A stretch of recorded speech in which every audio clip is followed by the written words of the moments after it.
If you feel anger, does that mean that you're not enlightened? If you've reached a state of enlightenment, does that mean you'll never feel anger again? We're going to have a really interesting conversation today, everyone, about the spectrum of emotion and how to hold yourself through that experience to live a really graceful life, a full life, saying yes to all that life has to offer you.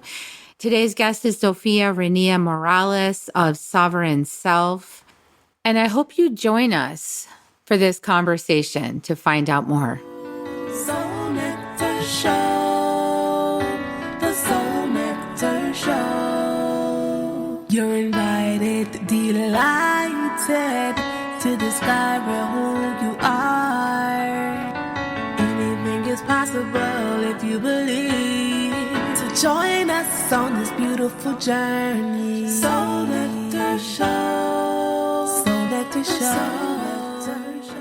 Well, hello and welcome to another episode of Soul Nectar Show, that show where we talk about all things essence, where we come into sacred space together and we open up to hear another story, another perspective, another reflection on the human experience. I'm your host, Kerri Hummingbird, and I love to have these conversations week after week because they really open me up to my own self-inquiry, my own self-awareness, my own journey through life, and to hear things from different perspectives about the experience that we're all collectively having.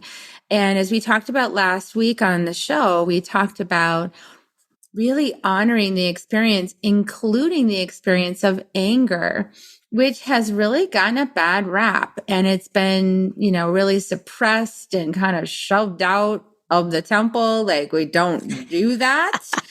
And we're supposed to only be happy, and we're supposed to only be joyful, and we're supposed to only dwell in the higher vibrations. And when we're doing life right, that's where we're at all the time. And I love all the shoulds and supposed to's in those statements. Right? And then that's what happens. That's why then we have these outbursts and we have these periods of time where the universe just kind of conspires that everybody is going to be in what I'm calling the after party. So there's this hangover happening. Well, it's kind of after the after party in a lot of ways. The after party. It's the hangover party. And it's like that space where we feel like, I shouldn't have said that. I should have said this. I wish I hadn't done this. I wish I had done that. And that didn't play out at all the way I imagined it might have. All the self-judgment, right? And so, so we're in that hangover, everybody, and it's okay. And we're going to have a really wonderful conversation about how do you support yourself through the hangover? How do you support yourself when collectively we're purging arguably centuries of anger that was repressed and not allowed to be expressed in the collective? And we're processing that, and we're really coming into harmony with ourselves in a much more honest way. And one of the card pulls that I had the other day was the wailing tree. And it really feels like that's what's collectively happening right now, is the wailing tree. And we really want to honor that experience. So like we did last week, we had a conversation about it. We're going to have another conversation about it this week with our guest, Zofiarennea Morales. Welcome. Hi. I'm so happy to be here with you and having this conversation. I'm glad you're here. Yeah, because we're humans. We came here to have the full range of emotions, regardless of what you might have been told growing up. And especially as women, we get told that anger is not an emotion we're allowed to have. I think, if you look at the patriarchy and all the things, it would be very dangerous for women to have anger, which is why this message has been out there and out there and out there. But when you come back to where souls having this human experience, and we have all the feels, despite what we've been told. And some of us perhaps have gotten really good at pushing it down. Oh, I'm never angry. I'm never angry. I got news for you, sweetheart. There is a well of anger down there that you just haven't tapped into yet. Or if you've recently tapped into yours and you're wondering, what the heck? It's okay. That's normal. Because we're here to have the full range of experience. And we can save that experience for ourselves to a point in our lives where it's safer and more appropriate for us to have that emotion. And so if you're in this moment of your anger has burst out and you're wondering what's wrong with you, the answer is nothing. And I would invite you to step into an understanding of emotions as the things that move us through life, that move us into action, emotion, and to recognize that this is simply a messenger. It's simply to tell you that your boundaries have been violated. It's part of knowing where your edges are. And as women, a lot of times we're trained into not having enough edges and enough boundaries. So the fact that you've run into this well of anger is not surprising. It just shows that you're a perfectly normal human being having a normal human reaction to your boundaries being violated. So then the question becomes, now what? Now what? And that's what we're going to explore today. And so thank you, Sophia. For those of you who are not familiar with her, and she was on the show before, so some of you might remember that other episode. I'm going to put the link in the show notes below. But she is actually a certified hypnotist, and she's the host of the Sovereign Self show. And I've been on that show talking about inner medicine and many other times. We've done collaborations back and forth. And for those of you who don't know and haven't heard her story, let's just say biophysicist, corporate exec, investor, healer, hypnotist. She's had the scenic route through life. And because I've done all the extremes. Yeah, she knows all the things. So she's actually overcome a lot of challenges, abuse and relationship, chronic pain, infertility, Lyme, just to name a few things. So Sophia's coming at this with lots of joy and passion in her heart and lots of warmth. And so that's her background. She's working with clients all the time. So yeah, Sophia, it's like, it's really interesting, isn't it? Because there's a lot of things in the collective that have been coming up, and definitely in my zone of like paying attention. So I have a lot of people in my zone of paying attention that are looking at the sister wound, a lot of people that are looking at the mother wound. I wrote the book, The Mother Healing the Mother, Beloved Spirits Healing the Mother Wound. So like this is in my area of inquiry and like looking at. And I love that you brought up the sister wound. Yeah, because it's a big deal. It is a huge deal. And I was, in fact, having this conversation with a male colleague of mine who's helping me rethink, what I'm putting out into the world, who I'm serving, where I'm going. And I mentioned that women are raised to see each other as competitors. We're not raised to be part of a team and to see our sisters as resources and helping hands and people we can link arms with. And that's hugely wounding. It is, and it's the ability to learn and move forward. Exactly. And it can be totally the opposite. And that's part of the reason that men, quote unquote, succeed so much faster than women in especially male dominated workplaces, is they have this brother in arms attitude.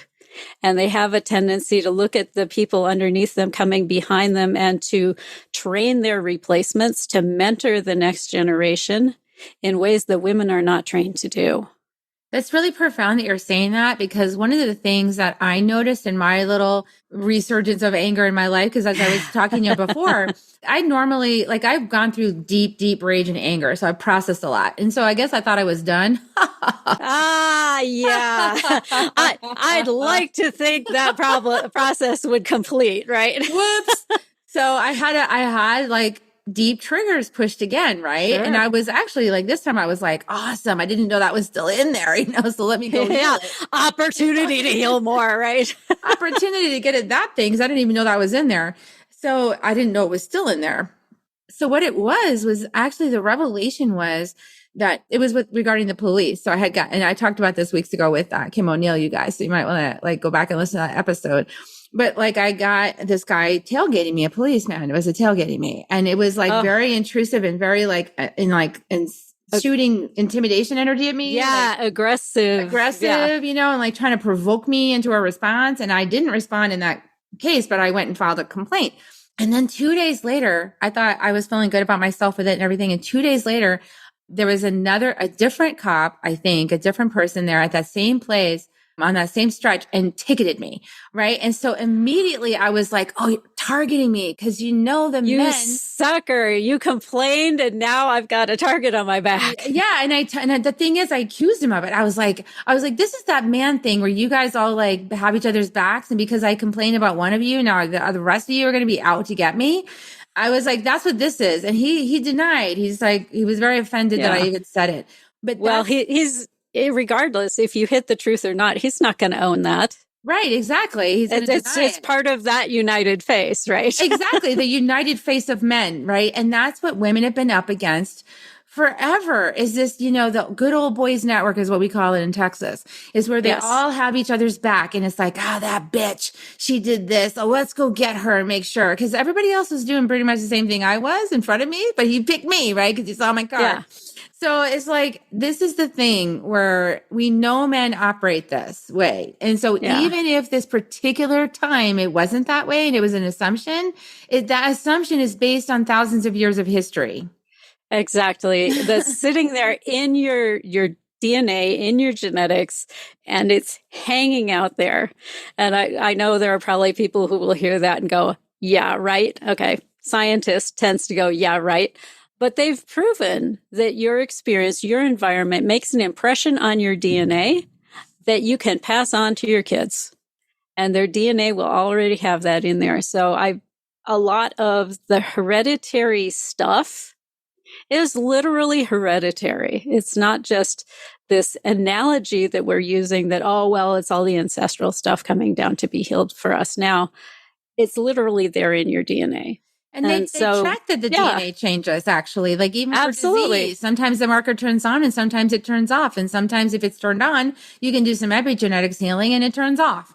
So, we know that this is actually happening. And I believe that I fully know that the mystery, as I like to call it, is sent me that experience so that I would locate this deep wound, so that I would look at it, explore it, feel it, so that I would release the energy for all of my ancestral women, right? Release that hostility and heal that centuries of crap, and then see the pattern, and then have this conversation.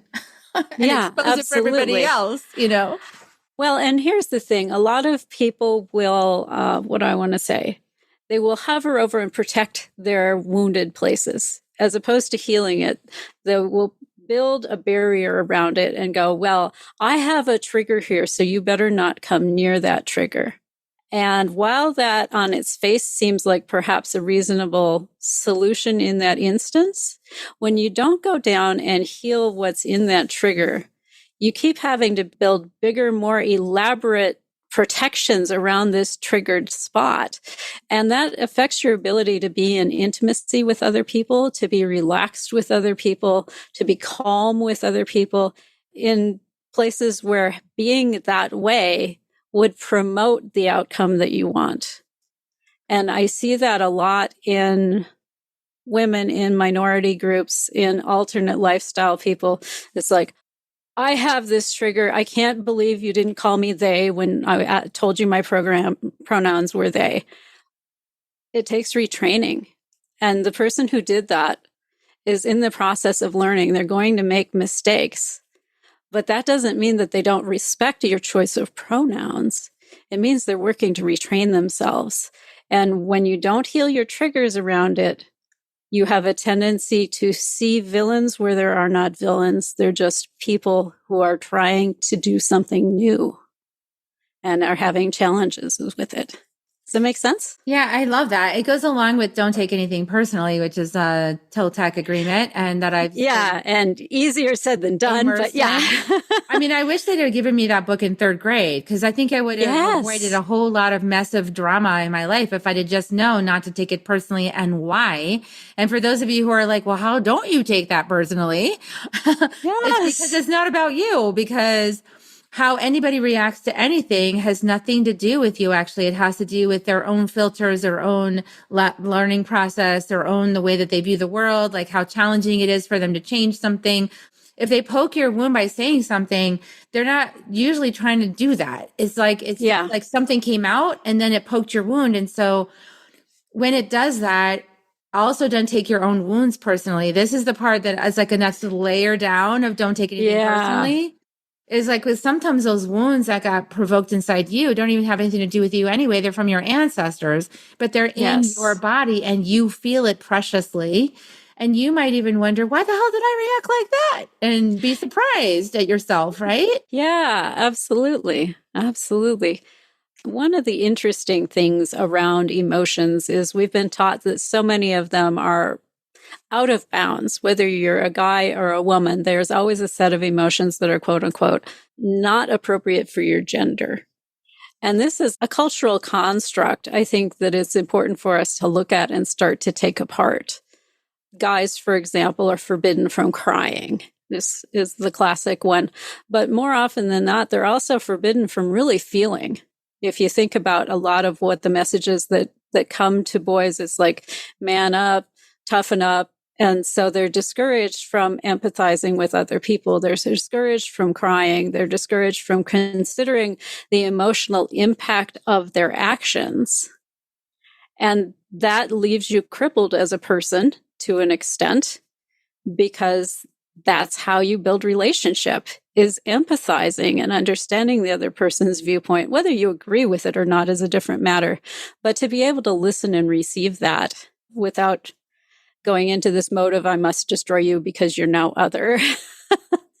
And so that's one of the things that the guys are raised with. And then women on the flip side are told to always be nice and polite and happy and sweet and all of those things. And so things like being sad, being upset, being angry, being depressed or discouraged, these are all things that are off the table for women traditionally. But again, now you've crippled yourself in your existence. You don't have a way to express then when your boundaries have been violated, because oftentimes we're so trained out of the anger that we don't even recognize it as a violation. Yeah, and there's actually a clogging of the chakra system and the Kundalini energy when you will not experience anger. Is that it's really hard to have true joy without the depth of having experienced anger as well, and let that move through your body, because anger is kind of like a big fire energy. I mean, it's like, it's a purification system too, as much of it is a boundary alert system. Exactly. It comes through like fire. Emotions are like a pendulum. Okay. And so if you want to be able to experience the extreme of joy, happy, contentment, all of that serenity stuff on the one side, you have to be able to allow that pendulum to swing all the way the other way, which would include those emotions of anger and frustration and all the stuff that's on the other end of that.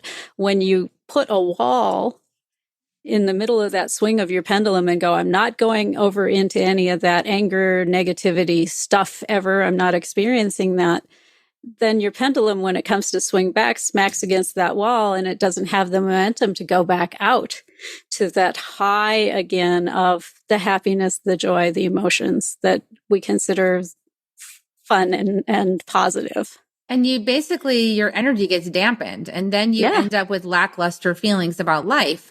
And that's where most people are. And they're either artificially there by taking some not feeling pill, or they're there because they suppress themselves or they don't want to feel things.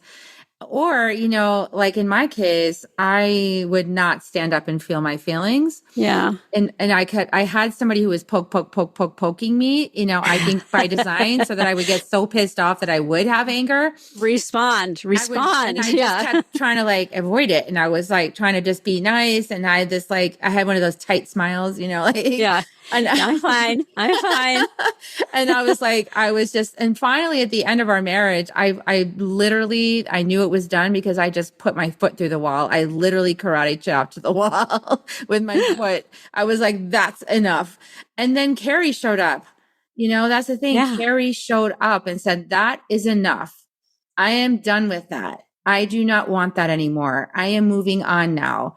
I am not okay with this. I do not like how our kids are learning about relationship. This is not good. And Kerri showed up and said, no, like the first time ever. And I needed that relationship to push me to the place. So God bless him, to the place where I would say, no more. And we need that on the planet, don't we, Sophia? Absolutely. No. We need to say no. We need to say no more often and more firmly. But there is a place for, you mentioned these people who push and poke. And there's a reason that we designed them into our lives as part of our life experience. They are also angels, believe it or not. They are also angels. They are also part of your soul family, which is part of the reason you are attracted to them to start with. There was something about them that it's like, yes, I must be involved in this person. And that's usually a soul level urge because there's something to be learned. My first marriage was that way. And the thing I was there to learn was how to love myself and how to set boundaries and how to say no and how to value myself. And that all sounds wonderful on its face. The experience of learning that, though, is really difficult. Okay. And when I say things like, well, you chose this, it's not the personality that chose this. It's the soul aspect, the higher self, the part that goes, oh, this will be a snap. Yeah, until you experience it. And then the personality comes in and it's like, this is not easy stuff here. It's hard. It's very hard stuff. The most ground for change in that. And there's so many gifts that you can pull out of that. And in fact, that first marriage was where I was first able to access my anger. And boy, when it started coming out, I thought it was a bottomless pit. I was in counseling and I had a counselor ask me to read this book. I think the author was Melanie Beattie. It's called The Dance of Anger. And the farther I got into that book, the more angry I was, and the more angry I was, and the more angry I was. But it had to come out.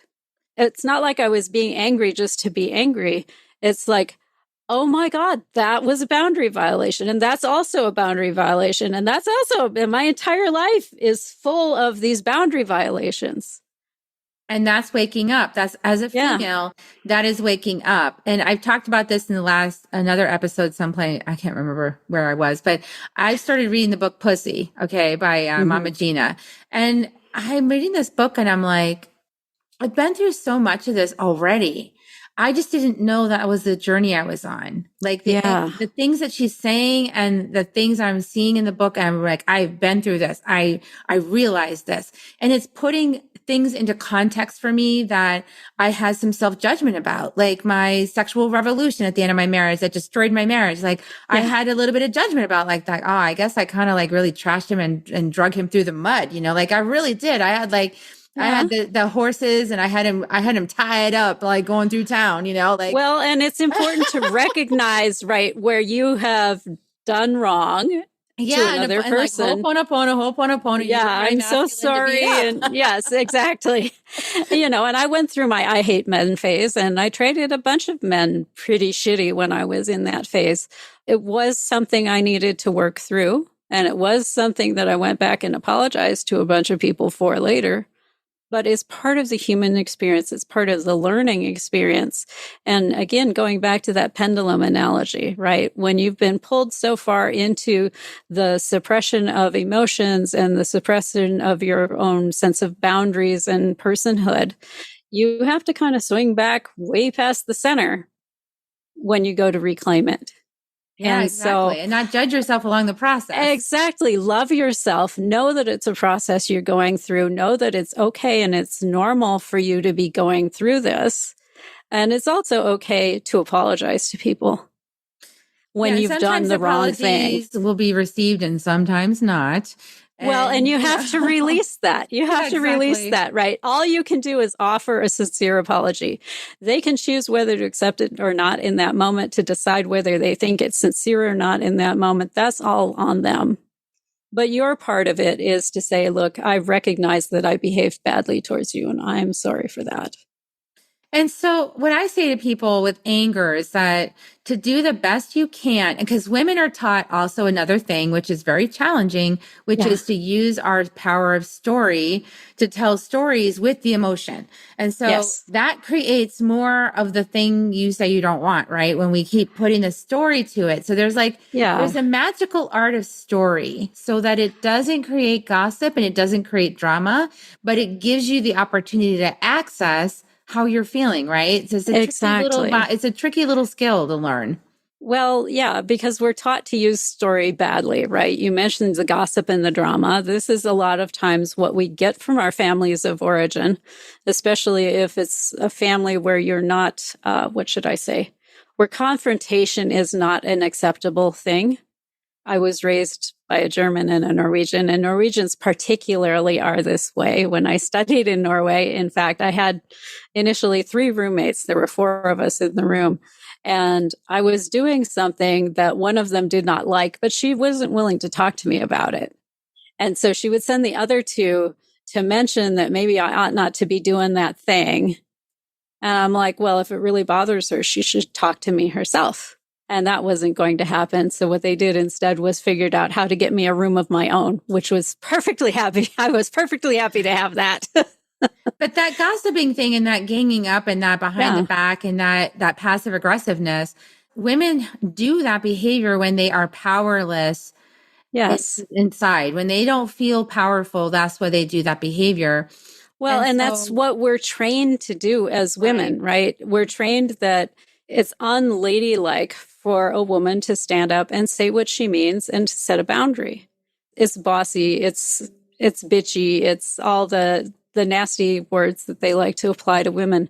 But it's not. You don't have to do it that way. Yeah, you can simply say, this is unacceptable. I don't want to be treated this way. This is how I prefer to be treated. Thank you. Okay. And setting a boundary is necessary everywhere. It's kind of absolutely. Like, this is one thing that as soon as I started reading that book and all the dots started connecting of the work that I've been doing, right? It's like I'm in my power more and like things like went to the next level. It was like whoosh, like power came in. And then I noticed as soon as that happened, that's when all these like little matrix attacks started. It's like, oh, the police are going to intimidate me. Oh, they're going to do this. It's like, and then, oh, this person over here is going to make some nasty comment. I don't have nasty comments on my feed ever. I had like a rash of nasty comments. I was like, whoa, okay.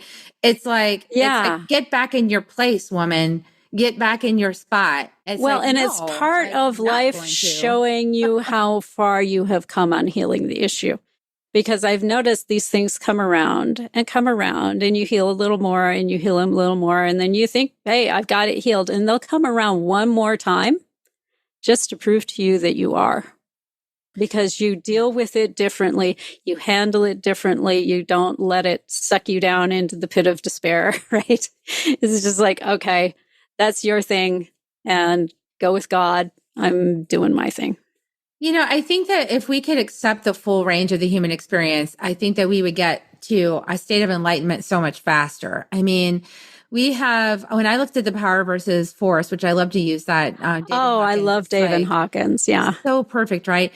We see that the very bottom is shame and the very top is enlightenment. And so that pendulum you're talking about, if you can't feel shame, you're probably not going to make it all the way to enlightenment, So it's like, you've got to be willing to go to the darkest little dank spot in your consciousness and to unlock the potential for like the highest of the high, right? And anger is actually close to the middle. Anger is the moment that you actually come into your power.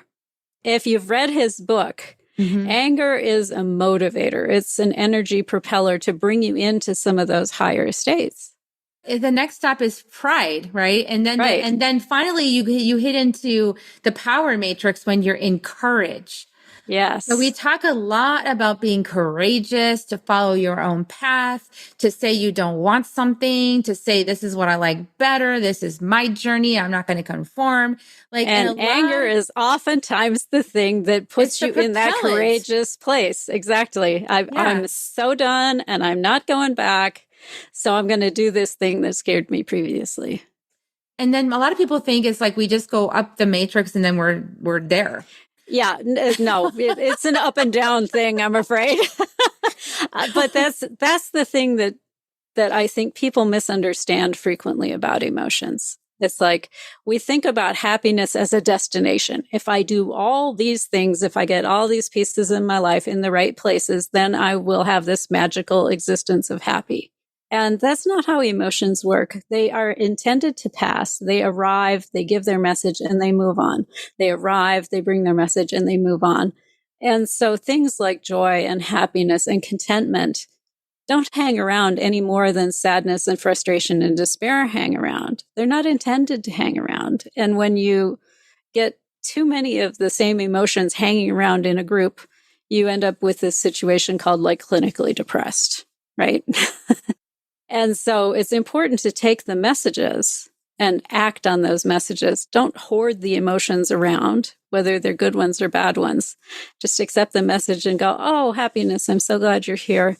And pointing out to me what a lovely day it is, what a wonderful time I'm having with my kids or my friends or whatever it is.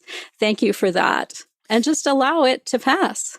And I think that a lot of us are averse, though, to those heavier, denser emotions or the ones that have been so judged, like shame, judgment, and all these things. We judge judgment, we judge shame, we judge all these things, and we don't want to feel those things. And then so we create these systems to like assess, like, are you on track? Are you operating with the law of attraction? Are you doing it right? If you are, you'll be happy all the time. Yeah, and all of the stuff will manifest all for you right now, all the time, exactly what you're looking for. Because you're not doing it right. That's why you're so angry. You're in the wrong place. You're not aligned correctly. That's not how life really works. What if we just like took all that and said, thank you, mind, for trying to protect me from feeling difficult things. And what if we reframed it as to, I am available for life. Yeah. I'm available for life to be here with whatever glory life wants to deliver. And I'm available to experience it, to feel it, to receive it, to move myself through it, to understand something more about myself through the experience of it. And then I don't need to defend against life so much or try to like orchestrate my life so as not to have those experiences because I have magical thinking about how I can like prevent it from happening. You know? Exactly. Well, and enlightenment doesn't necessarily mean you will never go back into negative feelings. I find that enlightenment hangs around like the rest of the emotions for a little while, and then, something else will swing through.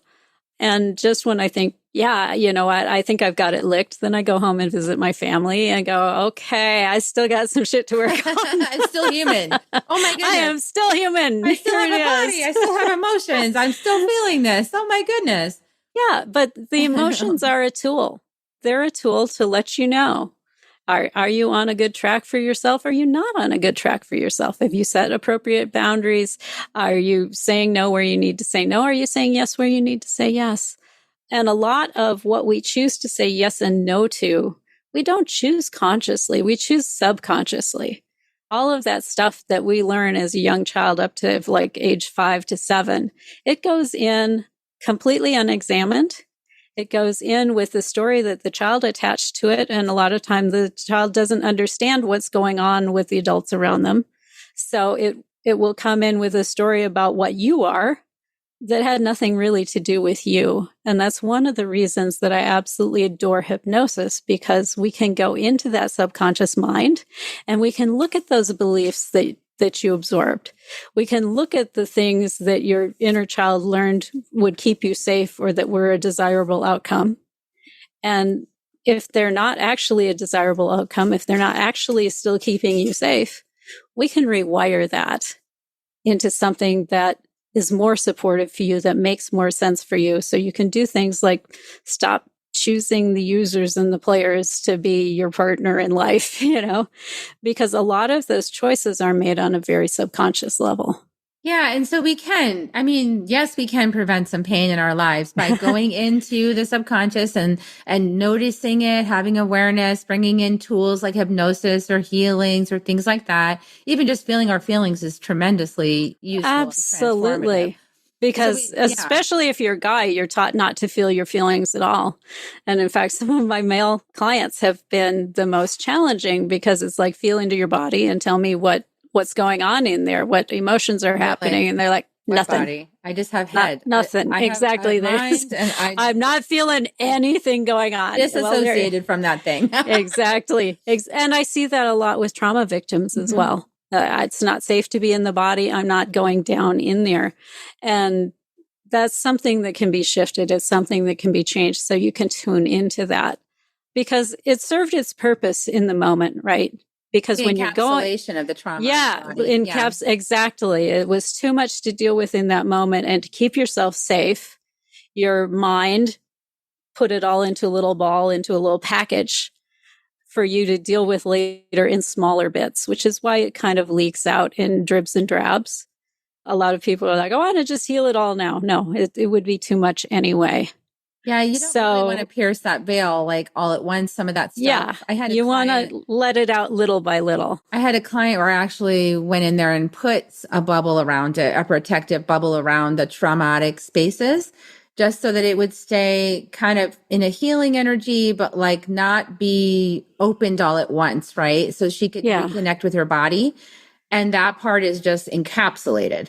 So that's also possible, like, especially for people of traumas, like especially if it's relatively fresh, it can be so overwhelming you can't function. And so there is an importance to having that insulation around it, but not so thick an insulation that some of it can't come out and be healed little by little. It's like the difference between having a little tap in the dam where you can open up and you can get as much water as you need, and then you can close it again, and just ripping the dam open, which like floods and wipes out everything downstream, right? But when it's like that, when it's like in those moments where it just seems overwhelming and it's just saturated, it's like to encapsulate that gives a person the ability to at least be in their body, because the only place it's going to heal is when you're in your body. It's the only place. Exactly. And you don't want to be in there because it hurts. I understand. But this is one technique you might ask for support with to kind of like, to give yourself so you can get in your some breathing room. Exactly. Because we want something between, the gushing floodwaters and no water whatsoever. It is, healing is tricky like that, right? Like as a healer, it's like every circumstance is unique. Every situation is unique. There's always some lesson inside each one. And then, but we try to have all these rules. Like I find myself like even now, like, well, if you do this, then that helps with that. And then if you do this, then that helps with this. And then if this, but honestly, it's in the moment. I mean, whatever it's what spirit guides to in the moment. Right. I find a lot of times I'll get a new client come and they've filled out their profile and I've looked at all their stuff and I see all these patterns and it's like, okay, I think I know what we're doing. And then I'll get into session and spirit's like, toss all that out. Here's where we're starting. I'm like, this doesn't seem to have anything to do with anything, but it's always the right place to start. And it's always the way that unravels it with the most ease and grace. Exactly. The hollow bone is the place to be. And then you find out so much more. Then we get to learn. And then we go, oh, I'm going to apply that next time. Ha, ha, ha. Yeah. Except the next time is completely different. Exactly. So crazy. It's a fun adventure, you guys. I mean, just take a moment, everybody. Speaking of bodies, how is yours? Everybody take a moment and just check in. We talked about so many things. And Zofiarennea, do you want to lead us in some kind of little body connection so people can get in touch with themselves with all the things we just talked about? We'll do a little bit of that, and we're going to do a little mind stuff because we just had a conversation that probably pushed a bunch of buttons for people. Mm-hmm. And what I'd like to invite you to do before we go into the body thing, take your pen, take your piece of paper, go find one really quick, and I want you to write down the places where your buttons were pushed. Because this is important information for you. Because that reaction, although your mind is trained to go, well, it's those women over there. When your buttons are pushed, that's information about you and places where you need to take a closer look. So take note of some of those. And then let's take a nice deep letting go breath.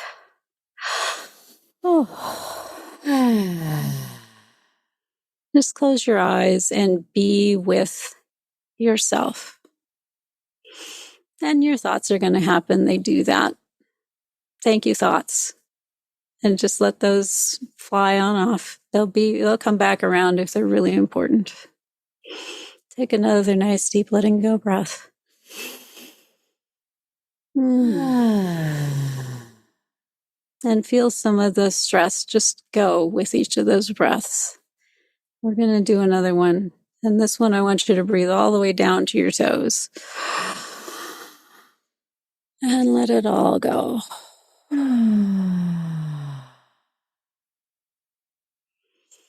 then I'd invite you to just observe your physicality.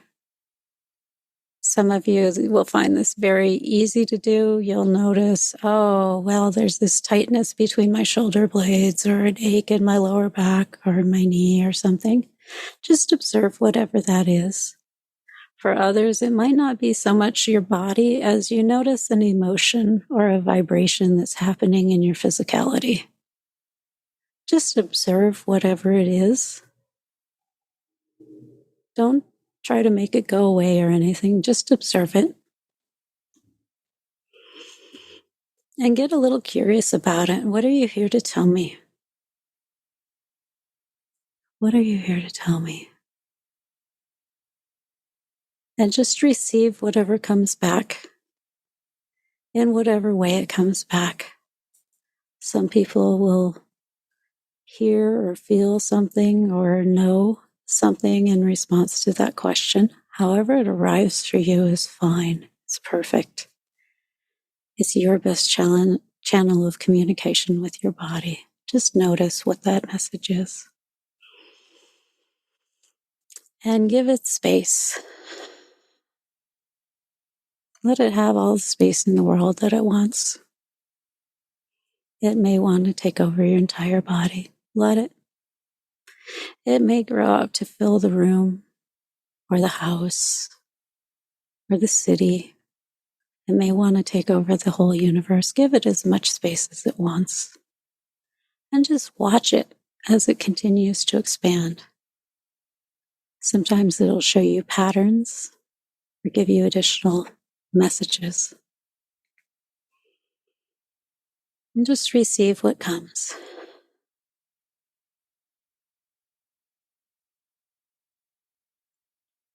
Give it some time. And observe it until it feels complete.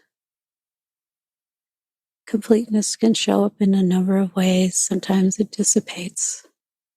Sometimes it transmutes into something else. Sometimes it just becomes quieter. Whatever it does is perfect.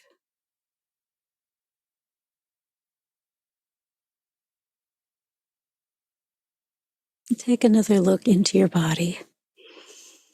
And see if it's still there. Or if perhaps it's left an empty space behind. As sometimes these things will. If you do notice that whatever it is has gone, I would invite you to focus in on your heart center. There's a space in there where the love wells up. Sometimes it can be challenging to find it initially, but the surest way to turn it on is to bring to mind the person or animal that you love most simply in this life.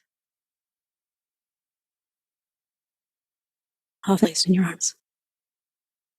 Allow that love to well up. That's your true essence right there. Take a couple of nice deep breaths, bringing in more of that essence of you and sending it into any empty places. And once the empty places are full, allow it to spill over and form a great big puddle all around you.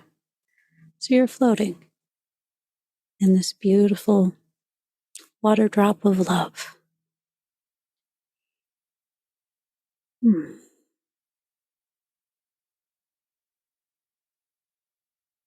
That's it. That's beautiful. Thank you for sharing your gift with us, Zofiarennea. We appreciate that.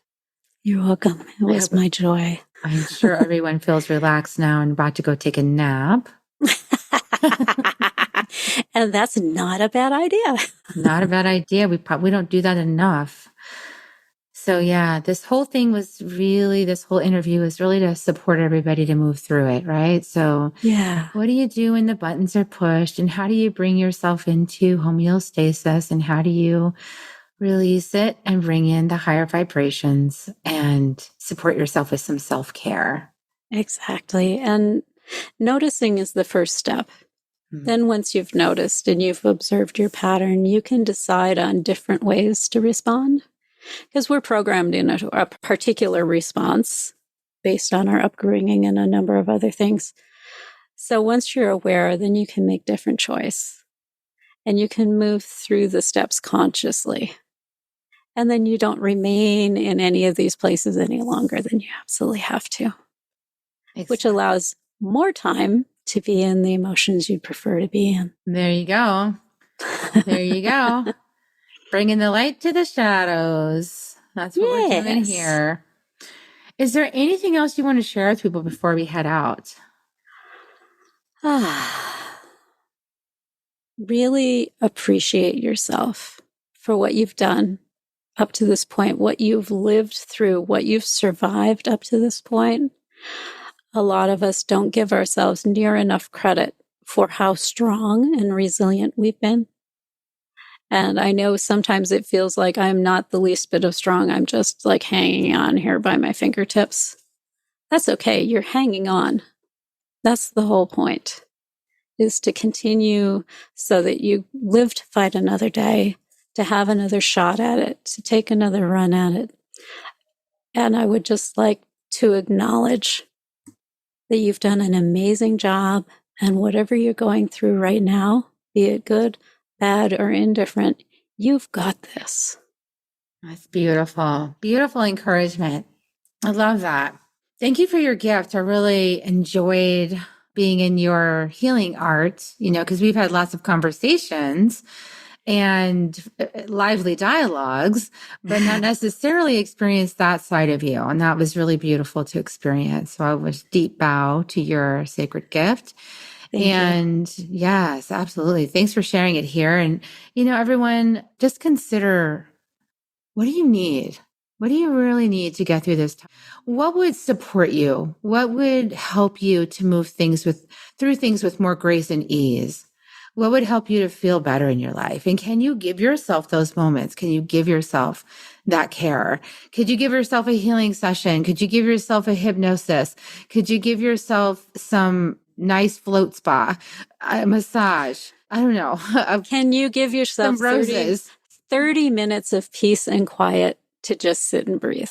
Sit and breathe, meditate, go on nature, sit on the ground, be on Mama Earth, be in the woods. Can you just give yourself some silence? Can you give yourself, if you can't do silence because your head goes active, can you give yourself some tones, some miracle tones, Well, and here's the thing, okay, because I understand the busy brain. And me too. It went ape shit the first time I tried to meditate. Here's the thing to know. If you sit down and your brain kicks into overdrive, you don't have to sit to have peace and quiet. Okay, sometimes the most important thing you can do is just to move into a mindfulness sort of exercise, a rhythmic activity that you don't dislike. Okay, some people like washing the dishes, the nice warm water and the rhythm and the repetition. Get yourself into a peaceful space where you can do something that's mindless, but requires just enough that your brain doesn't go crazy. That can be a meditation in and of itself. Don't get hung up on how other people define meditation and how other people define peace and quiet. It doesn't always mean sitting in the lotus pose in the middle of a meadow somewhere. And it might be dancing. It might be moving your body. It might be, that's where this phrase chop wood, carry water comes from.